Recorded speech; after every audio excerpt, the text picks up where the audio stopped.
โลกย่านสังคมต้องเห็นแนวใดโอเคเจ้านิสามีวิธีแก้ที่นิสาเองก็ได้ใส่กับตัวเองแล้วก็เกิดผลได้ผลเนาะวิธีก็คือให้เจ้าคอยประเสริญหน้าเทื่อละน้อย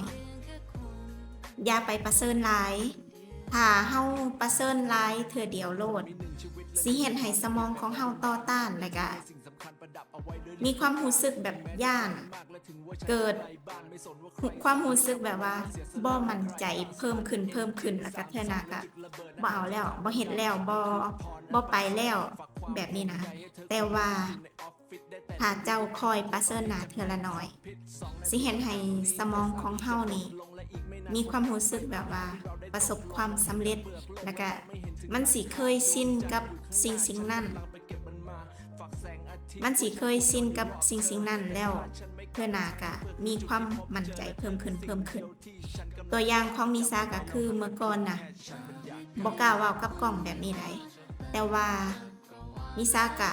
เริ่มคอยประเสริญหน้าเทื่อละน้อยก็คืออัดคลิปประมาณ10วินาทีหรือว่า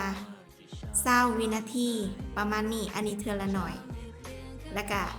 พอแบบสมองเฮาเคยชินกับสิ่งนั้นแล้วก็กล้าเว้าหลายขึ้นก็คือนิสาได้มาตอบคอมเมนต์เจ้าในตอนนี้ถ้าให้นิสาเว้าตั้งแต่ตอนเริ่มนิสาก็เว้าบ่เป็นคือกันแต่ว่าอันนี้เฮาฝึกสมองให้เคยชินกับสิ่งนี้นั่นเด้สรุปข้อนี้ก็คือให้เจ้าคอยประเสริญหน้าเทื่อละน้อย